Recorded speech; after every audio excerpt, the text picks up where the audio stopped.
님 인사 말씀 감사합니다. 이제 다음으로 이제 토론회를 바로 진행하도록 하겠습니다. 먼저 동일기술공사 한희석 상무님께서 전면 BIM 설계 현황과 문제점에 대해 발표해 주시겠습니다.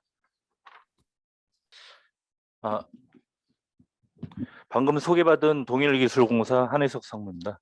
우선 이제 15분 이내에 좀 발표를 해야 되기 때문에 좀 빠르게 진행을 해야 될 것 같습니다. 제가 이제 발표드릴 부분은 전면 BIM 설계 현황 및 문제점에 대해서 설명드리겠습니다. 목차는 다음과 같습니다. 우선 이제 개요에 앞서 자주 쓰는 표현인데요. 디지털 전환 배경에 대해서 설명을 간단하게 드리면은 한국판 뉴딜 종합 계획에 따라 가지고 10대 대표 과제 중에 디지털 트윈, 국민 안전 SOC가 직접적인 관련이 있는 부분이고요. 여기서 디지털 화란 이런 정의를 내렸습니다. 새로운 DNA를 이식을 시켜서 국가 산업 혁신을 견인하고 경쟁력을 강화하는 핵심 역량이라고 표현했고요. 그렇다면 이제 건설 산업의 디지털 전환이라는 표현에서 이 부분이 어떻게 활용이 되느냐라고 볼 때 DNA가 각각의 SOC나 디지털 트윈에서는 디지털 데이터 성과물에 대한 부분이 되겠고요. 네트워크에 대한 부분, 유무선 네트워크에 대한 부분, 그리고 정보 축적, 학습을 통해서 지능화에 대한 부분이 되겠습니다. 그를 통해서 건설 엔지니어링 업무가 각각 기존의 업무, 그다음에 새로운 종류, 새로운 형식에 대한 부분으로 추가되는 업무들이 발생이 됩니다. 실질적으로 건설 산업의 디지털화란 결국에 이제 기존의 2D 종이 도면 이런 부분에서 새로운 도구 활용을 통하고 작성 방법으로의 전환이라고 말씀을 드릴 수 있습니다. 새로운 부분, 기존과 새로운 부분이 좀 더 이제 살펴보시면은 기존의 성과품에 대한 부분이 2D CAD 기반의 이제 각종 성과품이 되겠죠. 이런 부분들이었는데 실질적으로 이제 고사양 하드웨어라든지 빔 소프트웨어, 시뮬레이션 이런 부분들. 그래서 새로운 도구, 방법, 그리고 신규 교육을 새로운 분야의 교육을 받았던 BIM 잠시 공유가 안 됐었던 것 같습니다. 그래서 새로운 분야의 업무, 기존 업무와 새로운 분야의 업무에 대한 부분이고요. 기존 업무에 대한 부분은 2D 성과품에 대한 부분이었는데 이 부분이 이제 새로운 도구, 방법, BIM 교육, BIM 설계 교육이라든지 BIM을 활용하는 교육을 받았던 부분의 엔지니어의 참여를 통해서 실질적으로 새로운 성과품 형태가 나오는 부분이 되겠습니다. 그래서 빔 모델, 각종 시뮬레이션, 성과품에 대한 부분이 되고요.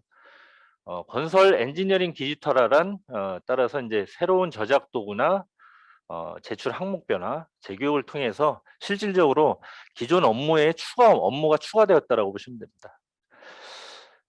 발주처 이제 그 전면 빔에 대한 어떤 현황에 대해서 검토하기 전에 보통 이런 부분들이 자주 이제 질문이 나오고 있습니다. 그래서 전면 빔 설명에 대해서 다시 이제 한번 주지시켜 드린다라면은 건설 산업 기본 지침에 따라 가지고 각종 이제 어떤 매뉴얼화가 지침화돼 있습니다. 그 중에 이제 전면 빔이라고 표현되어 때는 처음부터 BIM 설계, BIM 데이터를 작성을 해서 그를 통해서 성과품을 작성을 한다라는 부분이 되겠죠. 그래서 빔 모델을 통해서 성과품 이외에도 다양한 시뮬레이션을 하고요. 그다음에 이제 빔 모델로 활용을 할 수 없을 때, 그 2D 도면을 활용할 수 없을 때는 2D 보조 도면을 추가적으로 작성할 수 있다라는 부분이 되겠습니다. 전면 빔에 대한 실질적으로 이제 가장 앞서가고 있는 부분이 도로공사입니다. 도로공사의 경우에는 2018년까지 시범적으로 북부적으로 좀 하다가 19년부터 전면 빔을 확대 발주했고요. 목표는 22년부터 이제 전면 빔 설계로 이제 100% 발주를 하겠다라는 부분이 되겠습니다. 특히 이제 기존의 다양한 공고들을 통해서 시범적으로 진행을 했고요. 20년도, 21년도에 거쳐서 적용 기준 역량 평가 방안, 실질적으로 설계 엔지니어들이 수행을 하면서 단계 평가를 받는 부분이 되겠습니다. 그리고 안전 설계에 대한 매뉴얼도 제정을 했고 설계 관리 플랫폼을 시범적으로 운영을 하고 있습니다. 현재 가이드라인은 2020년 버전을 활용을 하고 있고요. 안전 설계 매뉴얼은 아직 이제 배포는 돼 있지 않지만 2021년 버전으로 지금 현재 마무리 단계를 하고 있는 걸로 알고 있습니다. 그리고 설계 대가에 대한 부분은 경험적인 측면에서 지금 현재 기술료의 10% 정도를 반영을 하고 있는데, 향후에 이제 그 국토부 대가 기준을 준용을 하겠다라고 목표를 잡고 있습니다. 실질적으로 2016년, 18년에 전환 개념에서 전면 자주 보셨던, 최근에 자주 보셨던 부분이 이제 지침서로 나와 있고요. 이 도로공사 같은 경우는 실질적으로 설계 엔지니어, 계약 주체들이 실제 빔 교육을 받고 엔지니어를 키워서 수행을 했으면 좋겠다라는 정책이기 때문에 각각의 투입 단계, 기본, 실시, 그다음에 성과품, 납품 단계에 역량 평가를 하는 부분입니다. 상세하게 그런 부분들을 나름대로 정립을 해서 지금 이제 시행 중에 있습니다. 최초 이제 작년 말에 한번 시행을 했던 사례가 되겠습니다. 그리고 3D 빔 모델 기반으로 해서 안전 설계 매뉴얼, 좀 전에 말씀드렸던 안전 설계 매뉴얼에 대한 부분인데요. 각각의 이제 3D 모델 기반으로 위험성이라든지 어떤 체크해야 되는 부분들을 여기에 녹여서 이제 같이 제출할 수 있게끔 하고 있습니다. 그래서 도로공사는 앞서 말씀드린 것처럼 전면 빔의 설계 단계의 전면 빔뿐만 아니라 시공 단계까지 활용을 하고 있는데, 스마트 건설 사업이라든지 추가적으로 실제 설계 시공에 반영할 수 있는 시범 사업들을 진행 중에 있습니다.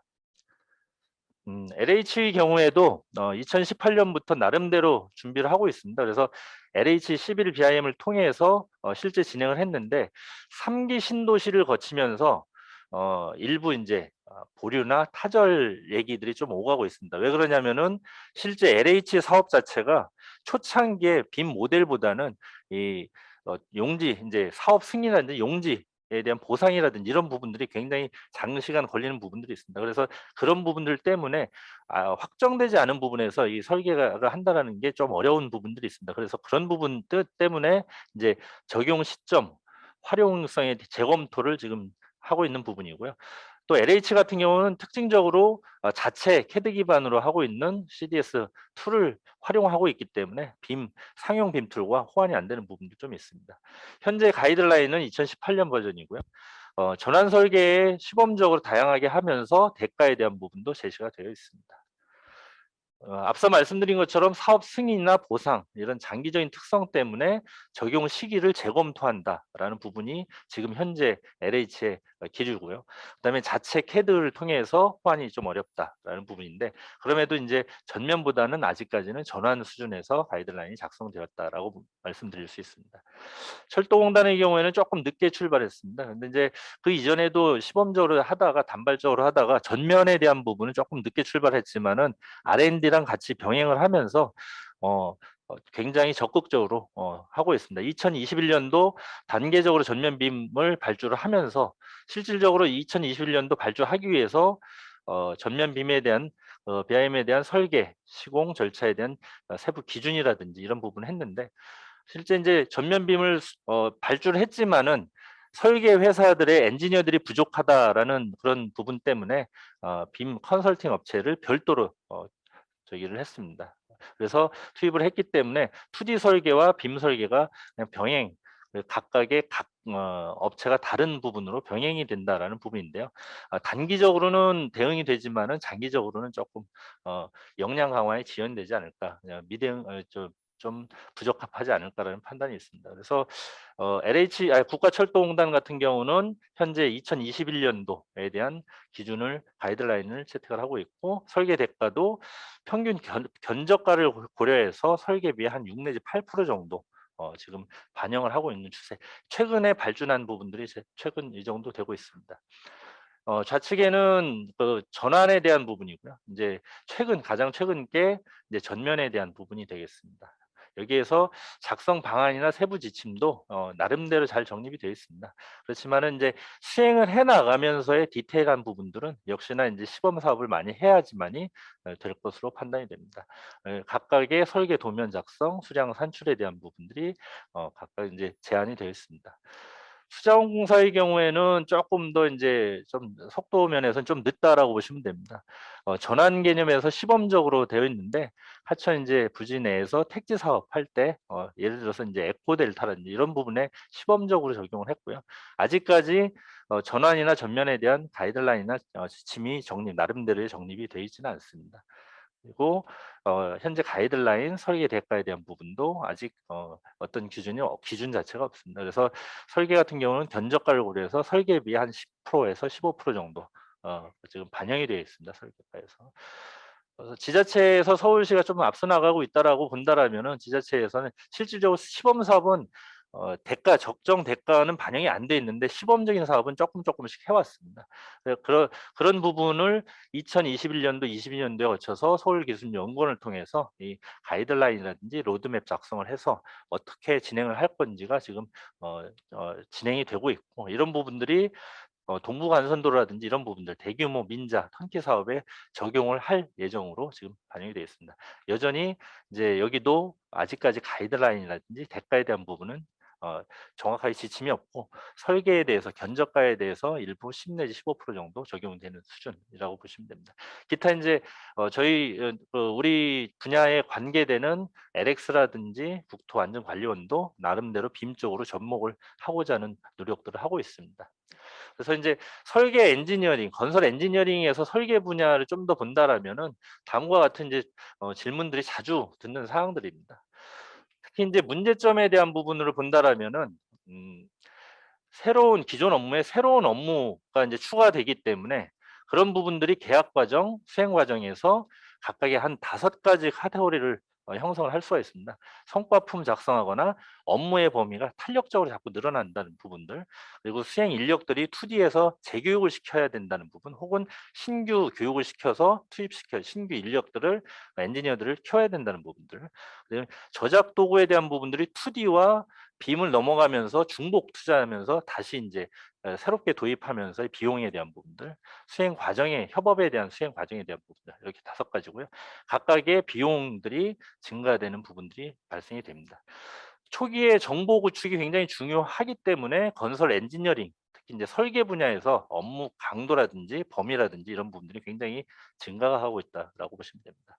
우선적으로 인제 작성 부분에서 자주 듣는 얘기가 발주처마다 아직까지 정립이 명확하게 돼 있지 않기 때문에 전면 빔에 대한 수준이 좀 다릅니다. 그리고 인제 정확히 뭘 해야 되는지도 가이드라인이 체계적으로 돼 있는 것도 없고 그나마 인제 도로공사가 좀 앞서 많은 시행착오를 겪어가면서 지금 하고 있는데 그런 부분들이 준용이 되거나 좀 연계돼서 활용을 할 수는 있는데 아직까지 인제 나름대로의 시설에 맞춰서는 정확하게 없다라고 보시면 됩니다. 그리고 LOD 350까지 무거운 모델이 굉장히 무겁거든요. 그래서 350까지 꼭 전체가 다 필요한가?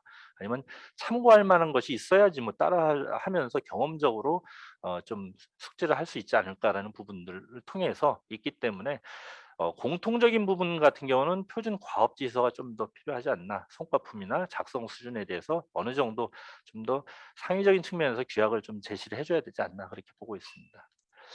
일예로다 인제 세그먼트 같은 경우 시공 단계를 고려해서 실시 설계 단계 철근까지 다 표현이 됐다라면은 철근 연동을 위해서 피복 두께 겹침 이런 것까지 나와줘야지 2D에서 뽑을 수 있는 성과까지 나오기 때문에 굉장히 작업량이 많습니다. 거기에 인제 시뮬레이션을 좀 해 보고 싶다라고 하는 이너폼에 대해서 이 제작 모델 그 구조 모델 이외에 구조 철근 모델 이외에 이너폼 모델까지 되거든요. 그러니까 이 설계 단계에서 이너폼에 대한 분절된 모델까지 운용되는 방법까지 다 해 줘야 되기 때문에 해 달라고 하면 해 줘야 되는 부분들이 있습니다. 그런데 이런 부분들이 과업의 범위에 들어갈 거냐 말 거냐라는 부분에서 좀 더 인제 논제가 돼야 될 부분 같고요.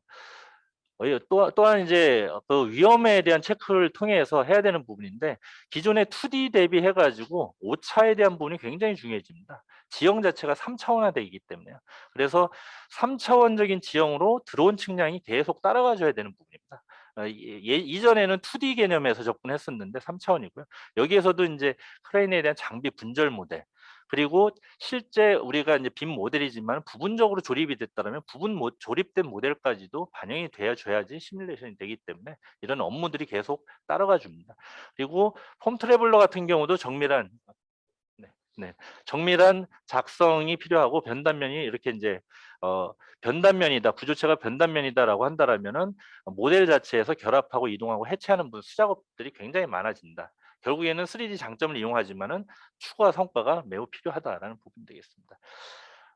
빔에 대한 부분이 전생애적인 부분으로 업무 범위가 이제 있지만은 그 이제 장점이라고 하지만 결국에 초기 단계 설계 엔지니어들한테 많은 시행착오를 겪어가면서 정보를 어떻게 넣을 것인가라는 그런 부분들이 가중이 되고 있습니다. 설계사만 부담을 왜 해야 되느냐라는 부분이 결국에 이제 비용에 대한 부분하고 연계가 되는 부분이고요.